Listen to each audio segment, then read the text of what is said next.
কামারখন্দ উপজেলার পেছর পাড়া গ্রামের তোতা মিয়ার ছেলে হেলাল উদ্দিনকে কুয়েতে পাঠানোর কথা বলে বাঁশবাড়িয়া গ্রামের আনিসুর রহমান 1 লক্ষ টাকা হাতিয়ে নিয়েছে বলে অভিযোগ উঠেছে। এখন ভিসা প্রসেসিং এর নামে আরো 7 লক্ষ টাকার দাবিতে হুমকি দিচ্ছে এলাকার প্রভাবশালী ব্যক্তিদের দিয়ে।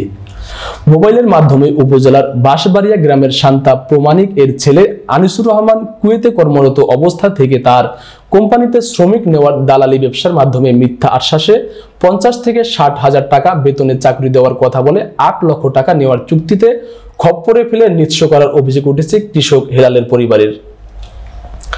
অভিযোগ সূত্রে জানা যায়, কামারখন্দ উপজেলার চরবাঁশবাড়িয়া গ্রামের শান্তা প্রমাণিক এর ছেলে আনিসুর রহমান দীর্ঘদিন থেকে কুয়েতে কর্মরত আছে। এই সুবাদে এলাকার সহজ সরল ব্যক্তিদের প্রলোভন দেখিয়ে কুয়েতে নিয়ে চাকরি দেওয়ার কথা বলে হাতিয়ে নিয়েছে লাখ লাখ টাকা। এর মাঝে উপজেলার পেছরপাড়া গ্রামের তোতা মিয়ার ছেলে হেলাল উদ্দিনকে কুয়েতে নিয়ে যাওয়ার শর্তে হেলালের বড় ভাই বেল্লালের সাথে দালাল আনিসুরের মোবাইলের মাধ্যমে কথা হয় এবং কুয়েতে পাঠানোর জন্য হেলালের পাসপোর্ট এবং নগদ 1 লক্ষ টাকা দিতে বলে। বাকি 7 লক্ষ টাকা কুয়েতে যাওয়ার পর কাজ শুরু হলে বাকি টাকা পরিশোধ করা হবে। এমতাবস্থায় 1 লক্ষ টাকা এবং পাসপোর্টের কপি আনিসুরের ভগ্নিপতি আমিনুল ইসলামের নিকট দেওয়া হয়।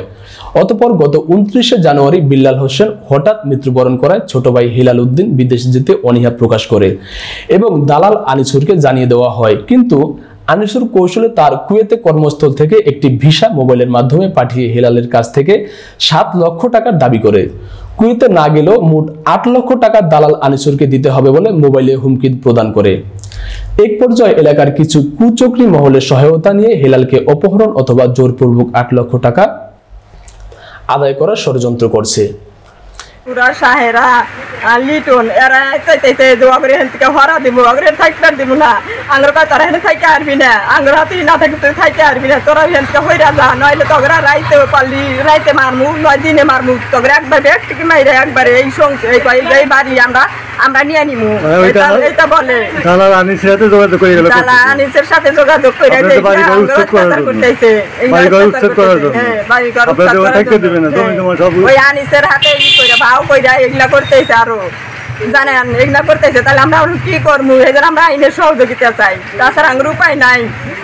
এর সাথে এলাকার জাহিদুল, লিটন, জহুরা, আনোয়ার, সাহারা, আমিনুলকে দিয়ে বাড়িঘরে হামলা, জমি জমা বেদখল করে কৃষক পরিবারটিকে উচ্ছেদ করার ষড়যন্ত্র করছে। কুয়েত অবস্থানরত দালাল আনিসুরের সাথে মুঠোফোনে কথা বলে জানা যায়, কুয়েত গেলেও 8 লক্ষ টাকা দিতে হবে, না গেলেও দিতে হবে। টাকা না পেলে বাড়ি থেকে ধরে নিয়ে হেলালের থেকে টাকা আদায় করে নিবে বলে জানান দালাল আনিসুর। এই ব্যাপারে হেলাল উদ্দিন জানান, আমার বড় ভাই বেলালের সাথে দালাল আনিসুরের কথা হয়।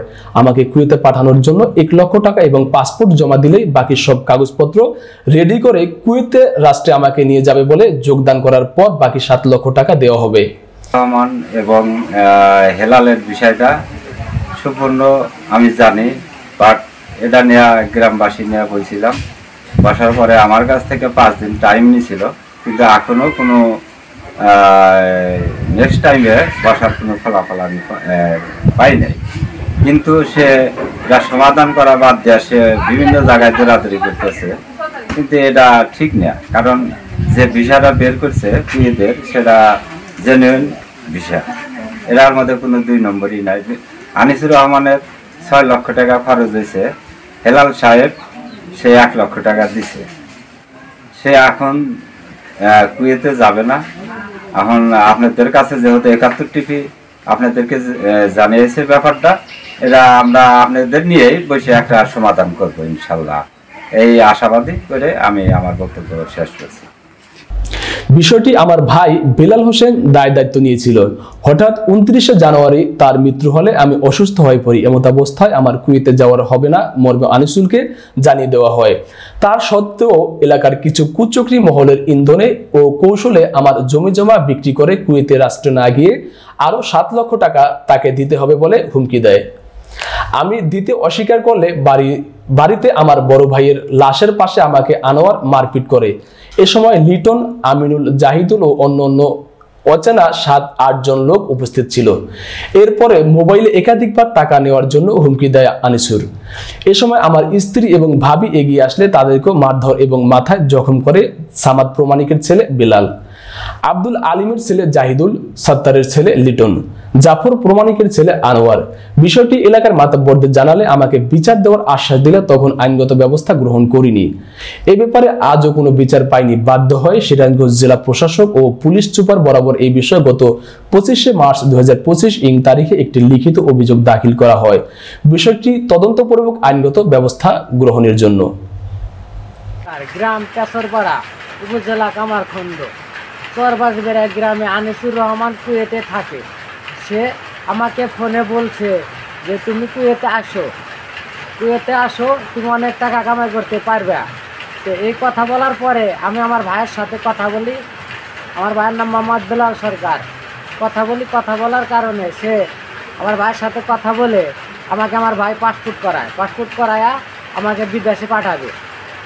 বিদেশে পাঠাবে। আমার ভাই তখন আনিসুর রহমানকে 1 লক্ষ টাকা সে ঋণগ্রস্ত হয়ে জমা দেওয়ার পরে আমার ভাই জানুয়ারির 29 তারিখে আমার ভাই মারা যাওয়ার পরে 1 সপ্তাহ পরে আমি আনিসুর রহমানকে বলি যে আমি বিদেশে আর যাইতে পারবো না, আমি অসুস্থ হয়ে গেছি, আমি বিদেশে যাইতে পারবো না। এই বল থিয়া আমি ফাঁকা বাড়ি থিয়া আমি বিদেশে যাইতে পারবো না। তো এই কথা যে সময় আমি বলার পরে আনিসুর রহমান আমাকে বলে যে তুই বিদেশে আসে আর না আসলি তোর 7 লাখ টাকা তোর জরিমানা দিতে হবে। তো আমি বলছি যে না, আমি বিদেশে যাব না। সে আমার থেকে 7 লাখ টাকা জরিমানা চায়। জরিমানা আমি দিব না, কারণ আমি 1 লাখ টাকা দিছি, আমি আরও 1 লাখ টাকা ফেরত পাবো। আমি গরিব মানুষ, আমি দরিদ্র কৃষক, আমি কৃষিকাজ করি। তো সে আমাকে অনেক হুমকি দিতেছে। তার কোনো প্রভাবশালী লোকজন দিয়া আমাকে সে হুমকি দিতেছে, আমাকে সে উঠা নিয়ে যাবে। আমার বাড়িঘর আমার সরা দিয়া তারা দখল করে নেবে, আমাকে উচ্ছেদ করে দিয়া তারা বাড়িঘর দখল করে নেবে। তে আমি অসহায় মানুষ, আমি আইনের কাছে আমি সহযোগিতা চাই এবং আমি বিচার চাই।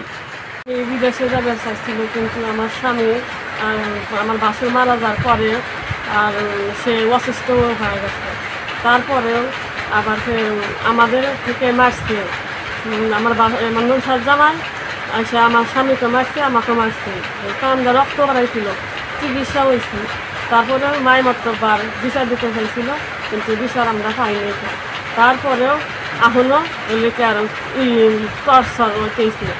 আর আমার জামাই সবাই না করবো তা না, আমার সবাই মানুষ সবাই আমার বাড়িরা মিটন আনোয়ার সবাই বলে যে বিদেশে যান, এটা বলছে।